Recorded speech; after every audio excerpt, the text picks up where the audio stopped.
My husband had been using my dead sister's photos on his dating profile for 3 years. And he'd been getting more matches than me. Let me take you back to how this all started. I thought Marcus and I had the perfect marriage. 8 years together, beautiful house in the suburbs, weekly date nights that still gave me butterflies. He'd bring me coffee in bed every morning, kiss my forehead, and tell me I was the most beautiful woman in the world. Our friends called us relationship goals. I actually believed them. But perfect marriages don't exist. I should have known that. The first sign was so small I almost missed it. Marcus started putting his phone face down during dinner. Then he'd shower immediately after work, claiming the construction site made him too dirty to even hug me. Sweet, right? Except Marcus worked in accounting. He hadn't touched construction equipment since college. Then came the night shifts. Sudden projects that required him to work until 2 a.m. When I'd call the office, they'd say he left hours ago. Traffic was insane, babe, he'd say, sliding into bed smelling like women's perfume. I started paying attention. Really paying attention. He'd smile at his phone during movies we used to watch together. He'd take calls in the garage. And worst of all, he stopped touching me like he meant it. But I never suspected dating apps. Not until I saw his phone light up with a notification from Tinder while he was in the shower. My hands were shaking as I grabbed it. His password was our anniversary date, of course it was. The betrayal felt like glass in my throat, but I had to know. I opened the app and my world exploded. The profile name was Marcus_fit28 with his real photos, his real age, his real interests. But the bio said recently single, ready to mingle. Recently single. We'd had breakfast together that morning. I scrolled through his matches. Dozens of them. Beautiful women, all blonde, all young.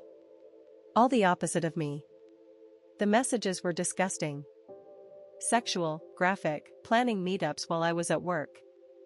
But then I saw something that made my blood freeze. The main profile photo wasn't just Marcus. It was Marcus with a woman who looked exactly like me.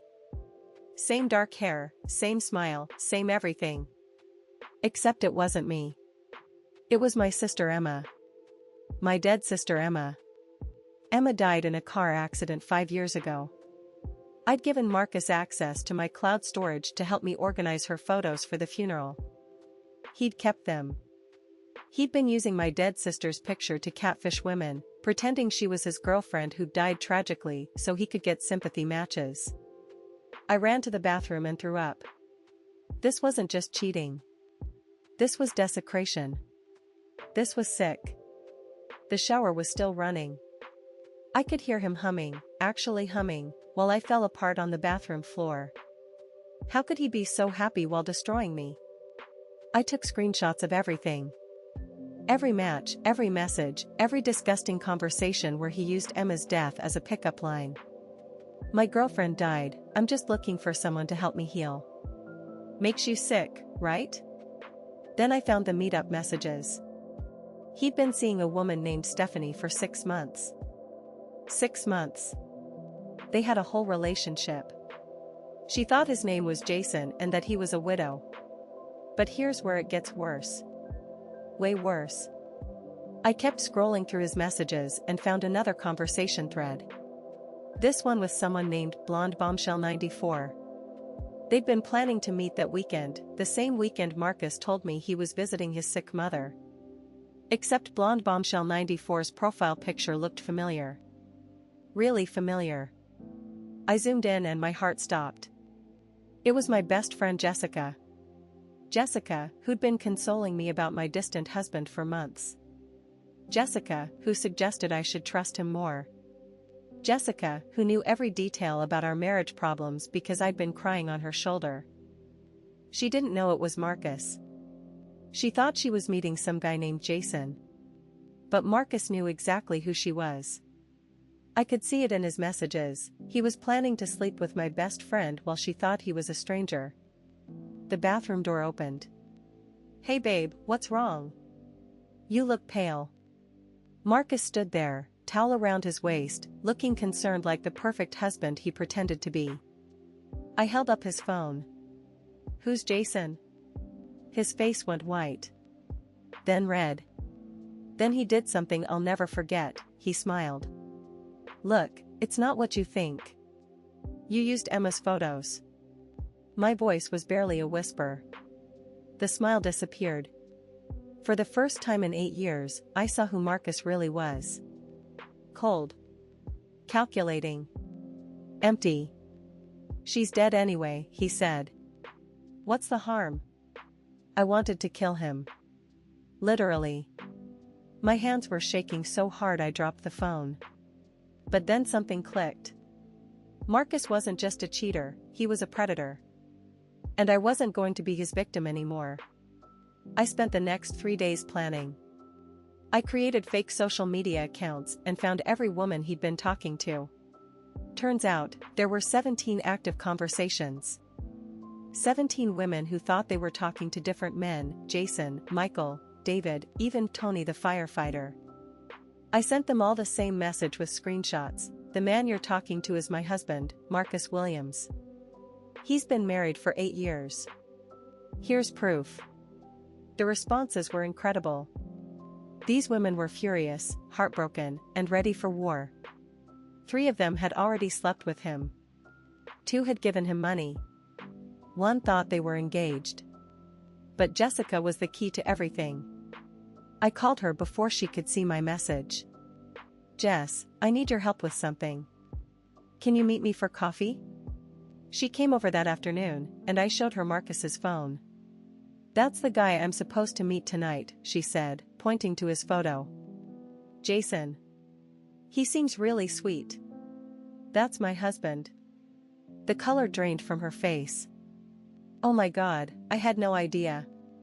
He said his name was. "I know. And I need you to keep the date." Here's what we did. Jessica met Jason at the restaurant as planned. I was sitting 3 tables away with a perfect view, recording everything.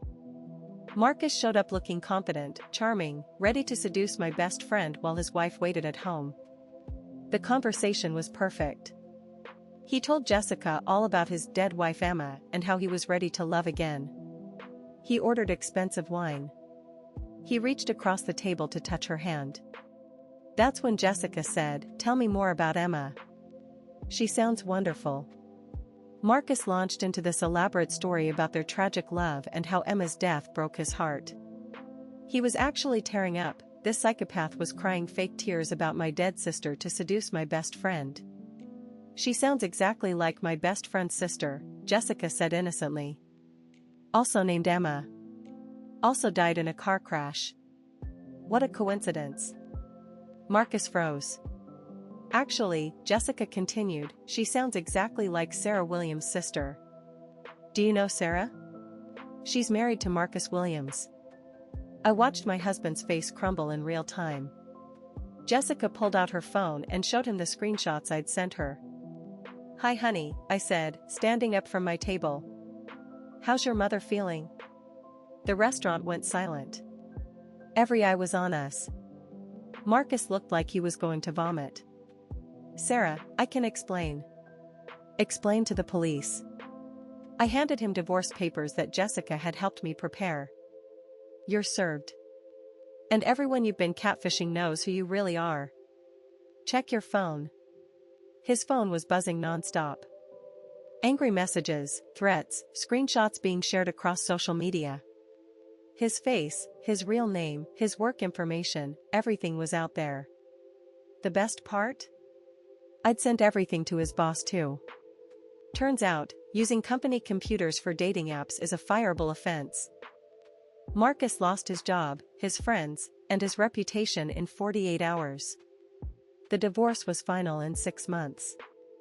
I got the house, the car, and half his 401k. But the real victory wasn't financial. It was watching him realize that 17 women now knew exactly who he was. Every future date would Google his name and find the truth. His face was permanently attached to words like cheater, liar, and predator. As for Jessica and me? She's still my best friend. Turns out, being betrayed by the same man bonds you for life. I still think about Emma sometimes. How Marcus perv.